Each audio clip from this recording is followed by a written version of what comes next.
So we're on chapter 27 of your world history book, the last chapter, and we're going to be talking about the rise of Islamic terrorism. So what is terrorism?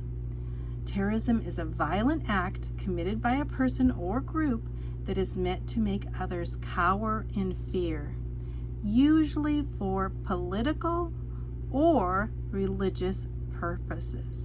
So we see here the rise of Islamic terrorism, Islamic being Muslim terrorism, which is a religious purpose, right? So here we have some pictures of some terrorist attacks at that time.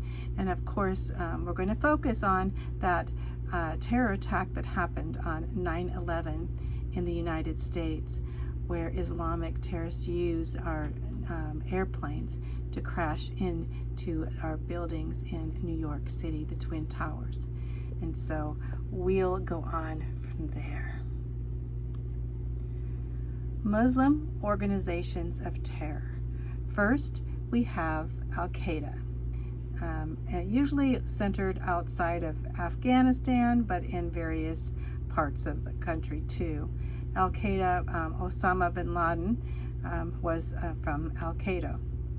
Then we have the Islamic Jihad, and mostly centered in Iran, but also can be Sunni or Shiite in jihad, meaning holy war, right?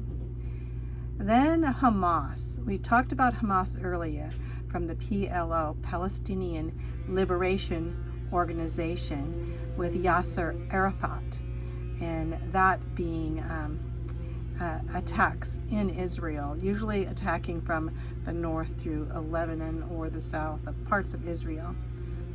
Hezbollah from Lebanon, north of Israel, too, another terrorist group. Boko Haram, terrorist Muslims in Africa. There's a picture here, I don't see it in this one, we'll look at it, I think it's the next one, that talks about how Boko Haram, would take hostages and terrorize them. Terrorism plagued the Middle Eastern countries, especially Israel, as all of these terrorist groups were anti-Israel. In fact, they wanted Israel just taken off the map, they wanted Israel totally gone. Much of the conflict stems from the contempt that these Islamic states, like Iran and Saudi Arabia, have for the Jews in the state of Israel. They're very anti-Semitic. They're against Israel in every way.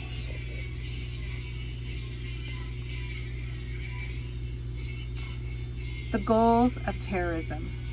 The goals of terrorism to attack an entire state, a country's people, a country's culture, laws, and infrastructure, to attack the entire kit and caboodle, right? To inflict terror on civilians who would then put pressure on their leaders to capitulate to the terrorist demands. So basically saying that they want to put pressure on their leaders so that they can influence the whole country or the whole culture or of all of the people. So, and we have some pictures here of that just happening, especially this picture here where Boko Haram in Africa kidnapped all these Christian girls and held them as hostages to terrorize the rest of Africa as they look to hunt. So you see the goals of terrorism here. Terrorism demonstrated. In 1990s, we witnessed a surge of terror that left many people in the world very vulnerable and helpless. Many terror attacks were carried out by adherents to the Muslim religion Islam here. Muslim extremists launched deadly attacks on Madrid, Spain, London, England, Mumbai, India, Riyadh, Saudi Arabia, Istanbul, Turkey, Balai, Jordan, Tunisia, and Kenya. There were also bombings in the United States. In 1993, the World Trade Center was bombed in a garage area there. And also in 2000, the year 2000, there was an attack on the ship USS Cole in Yemen. So quite a few terrorist attacks. But the one that we always think of is that terror attack on 9/11 in the United States. On September 11th, 2001, also known as 9/11, the world was shocked. It shocked the whole world. On that morning, the United States faced one of the darkest and deadliest days in our history. Muslim terrorists hijacked 4 passenger planes, using those planes as guided missiles. 2 planes crashed into the World Trade Center Twin Towers in New York City, and a third crashed into the Pentagon building. A 4th plane was probably targeted for Washington, D.C., and it crashed into a Pennsylvania field. So, in fact, that 4th plane, the passengers on that plane were considered heroes because basically they knew what was going to happen, and so they went against the terrorists on that plane. Probably the pilot was killed, and they all ended up crashing in a Pennsylvania field, but saving Washington, D.C., our capital. See some of these pictures of, most of these are of New York City here, and how I actually was there right after and prayed with many people who lost loved ones there in New York City. And it was quite a time on ground zero to see that how this could have happened was just unthinkable. But let's go on. Osama bin Laden. 2,975 people were killed as a result of these attacks on 9/11. The mastermind of these attacks was a Saudi-born Islamic terrorist, Osama bin Laden, Sunni Muslim. He headed Al-Qaeda, a terrorist network of Islamic fundamentalists. The Americans were stunned. Actually, the world was stunned. President George W. Bush declared a war on terrorism within days of the attack. There's a picture of Bush here in the midst. This is ground zero, and he's announcing what's happening and declaring a war on terrorism throughout the world. The Bush Doctrine, in fact. President Bush warned the nations that harbored terrorists that they would be treated as enemies by the United States. So, this armed the Bush Doctrine. The United States demanded that the fanatical Islamic government of Afghanistan, the Taliban, would surrender Osama bin Laden. The Taliban refused to turn over bin Laden, so American forces invaded the nation of Afghanistan, toppling the government. You see here, as Afghanistan saying no, the Taliban saying no, being controlled in Afghanistan, and now harboring Osama bin Laden, the mastermind of 9/11. So how important. So here we see the first step of the Bush Doctrine, war on terrorism. President Bush also called the axis of evil, and those were those countries that had weapons of mass destruction, who possibly could, launch them at any time. Bush identified the nations of Iraq, Iran, and North Korea as those axis of evil, mainly because of their continual belligerence and their potential to produce weapons of mass destruction. WMD. So you see some weapons here of mass destruction pictured.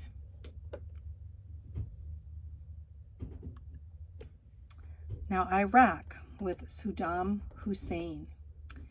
Hussein refused to allow a full United Nations inspection of possible weapons of mass destruction. President Bush considered him a threat to the American security, so in 2002 Congress passed a resolution declaring that the president could use force necessary to protect the United States. With the support of Congress, Bush ordered the bombing of Iraq on March 19, 2003. By April 9th, Saddam Hussein's government had toppled as United States forces controlled Iraq's capital city, Baghdad. Hussein fled the capital but was later captured by the United States force on December 13, 2003. He was tried in Iraq and executed in December of 2006. So here we have the two Bushes. We have George W. Bush here, the son, and then we have George H.W. Bush here, his father. Remember Desert Storm? We just talked about that in the last section, and he basically, the first President Bush, let Saddam Hussein go. So this probably bothered the second, his son, thinking, wow, we wouldn't have all this problem if my dad didn't let the guy go. So now here we are back in Iraq, in the midst of all this with this Iraqi terrorist group, So here we have pictures of the toppling of Iraq and Baghdad.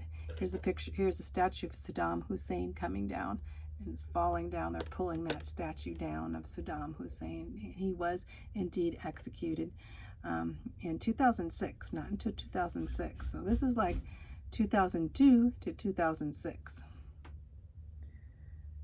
So, and he was a Sunni Muslim, not a Shiite. In fact, Saddam Hussein fought against Iran, who were Shiites, two different factions of Islam, Muslim powers fighting each other.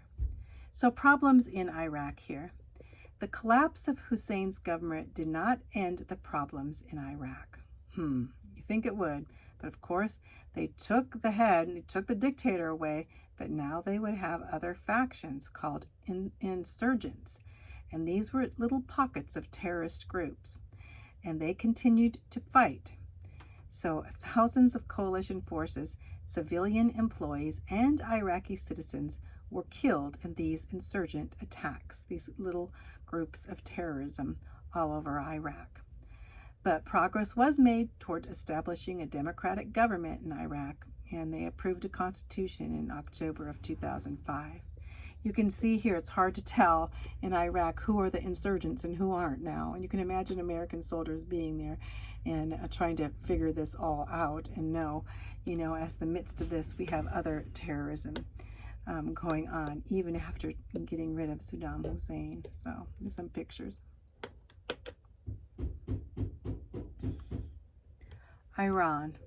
Iran was the source of instability ever since the Shah in Iran was overthrown in 1979. So this goes all the way back to 1979. The theocratic system under the Ayatollah, remember Ayatollah Khomeini, was installed, making it very unstable, because basically saying the whole country is Islam, the whole country is Muslim, and if you're not, you'll be persecuted. And Christians were not allowed. In fact, they were put to death or put in prisons. So, in fact, I know some Iranians that were persecuted and had to retreat during this time in some way. You can read my Princess Shoes book about the two girls having to leave because they had become Christians. Two girls and their brother, barefooted. Their shoes were taken away from them. But anyway, so let's go back to Iran. Iran showed some signs of moderation when it elected the moderate Mohammad Khatami in 1997. So he was a moderate. He wasn't a diehard Shiite Muslim. But, however, the radical Muslim supporters gained power in 2004 and presidency in 2005 with Mahmoud Ahmadinejad. Quite a name, huh? He definitely was brought them back to full-on Islam in Iran, and similar to Ayatollah Khomeini. and he supported the annihilation of Israel. That means totally destroying Israel, saying that Israel will be wiped off the face of the map. In 2003, the International Energy Agency denounced Iran and its nuclear weapons program and the enriching of uranium to develop those nuclear weapons. So even today we're fighting on that, as we're as politically, under President Trump, even for the basic looking at, Iran does not need funding for their nuclear weapons and keeping Iran from getting nuclear weapons, right? So here we have it, even back then in 2003, now looking into that Iran does not enrich uranium, which they use uranium for their nuclear weapons, knowing that who was to be the first that would be attacked. First, Israel, and then the United States. As we can see here, the burning of the flag and the hatred of the United States in the midst of their theocratic system started under the Ayatollah and on down to their president, Ahmadinejad. Okay, I have a hard time pronouncing his name sometime. On to North Korea. North Korea. Over the years, pressure has mounted for North Korea to dismantle its nuclear weapons. North Korea launched a nuclear missile over Japan. Then everybody knew, man, North Korea has nuclear missiles. And that was a big deal, because North Korea, being fully communist and fully with a communist dictator that was pretty bent on controlling, as much of the world as possible, and very harsh and murdering tons of people, starving them to death. So here we have North Korea launching their nuclear missile, and actually the testing of it too. However, President Bush chose not to invade, but to seed a regional solution to North Korea's belligerence by involving the neighboring nations like China and South Korea. So President Bush saying, we're not going to attack. We're going to go through this by involving all the other nations here that are totally fearful in the point that North Korea might attack them. North Korea's economic condition influenced them to start to dismantle their nuclear weapons program.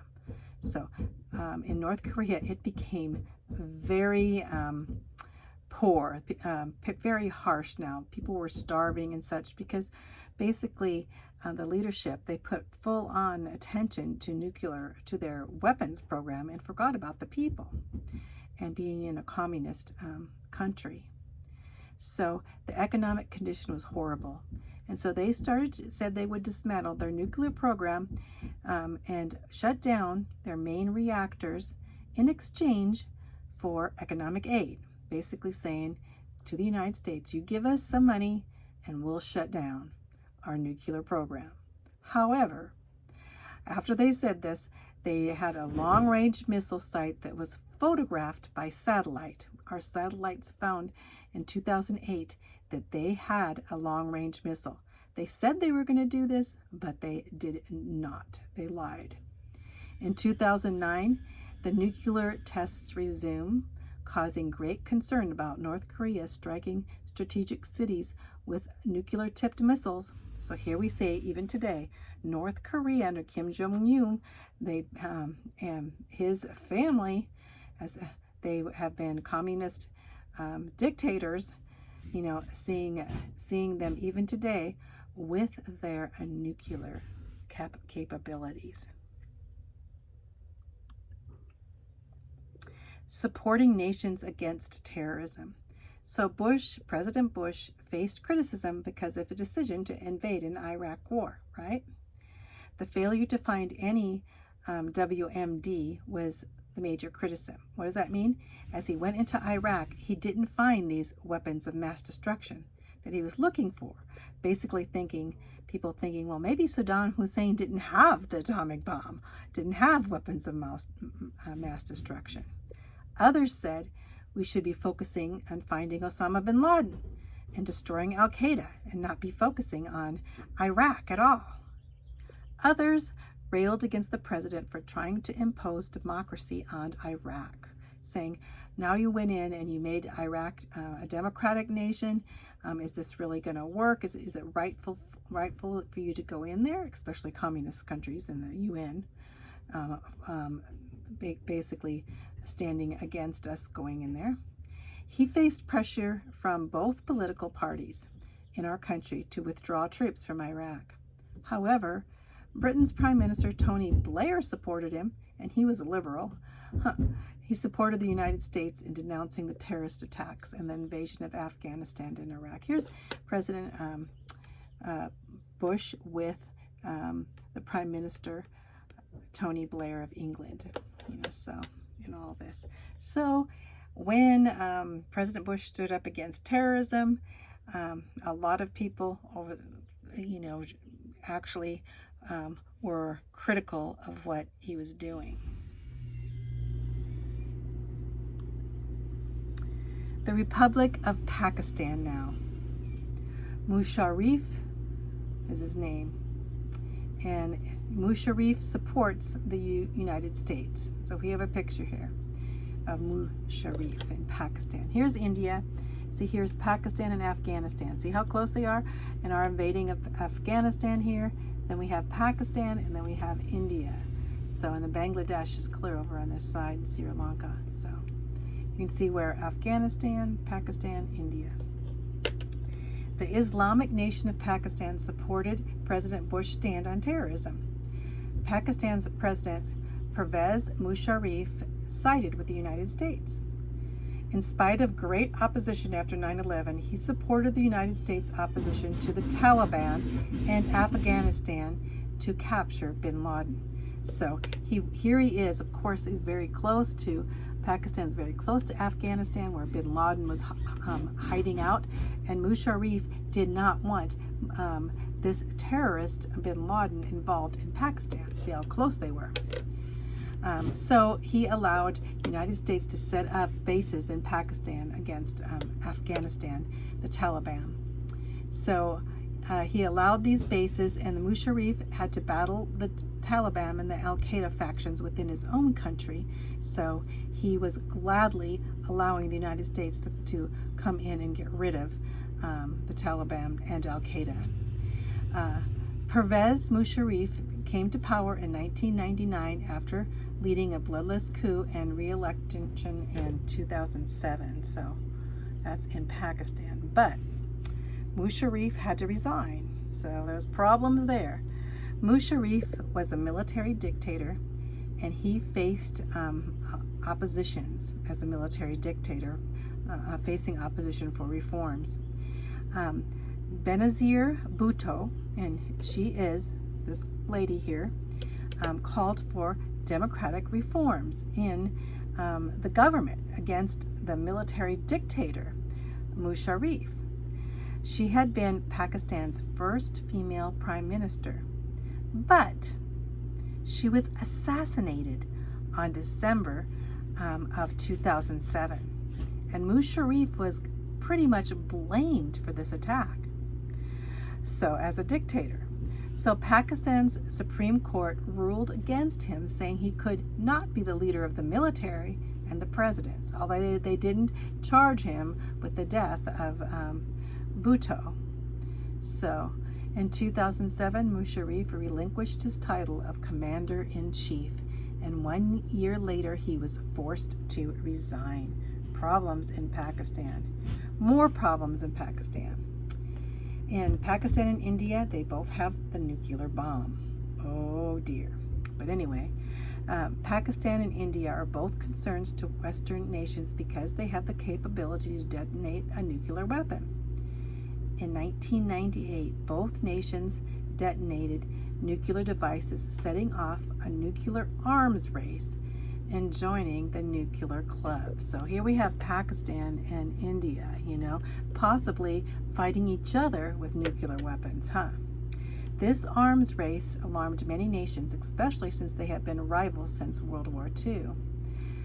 Pakistan, mainly being the Muslim nation, Muslims living in Pakistan and India being Hindus, the Hindu religion, two different religions. So much of this conflict has been over this area right here, considered Kashmir. And so, of course, Pakistan wants Kashmir and India wanted Kashmir. So, and this was in the Himalaya mountains here. See the mountains going through here? And both of them thinking that they would like to control this, but Kashmir was predominantly Muslim, but it was in a region of the Himalayas, but on to the Hindu border. So you have two religions really fighting here. The United Nations had maintained a ceasefire in this area since 1949, but over 30,000 people have died in the conflict over Kashmir since 1988. So very drastic. So this is the last slide I have of going over terrorism, but as we know now, we are still in the battle against terrorism from not only within the United States and in the United States, but throughout the world. So, and things are happening even in Israel every day with the Hamas and Hezbollah and onto Iran possibly attacking. And even to the point, if you look to the Bible and you'll see the battle of Ezekiel in the Bible has to do with the end times. And it's all coming to pass, gathering there in the midst of these countries that are anti-Israel countries, you know, including Turkey and Iran, onto Libya, all these nations, Sudan, and even the Russia coming in the midst of all of this. It has to do with not only their anti-Semitic against Israel, but it goes way back in history with that, with the Arab nations, but also has to do with oil, and now Israel possibly having, you know, natural gas and oil there. So it's very complicated. It's very complicated. But isn't that the sin nature that we have? You know, and we look at countries and I look at them and think, oh dear, what's going to happen next? And so we're praying for that Prince of Peace to come, and that Prince of Peace being the Lord Jesus Christ, not some world leader.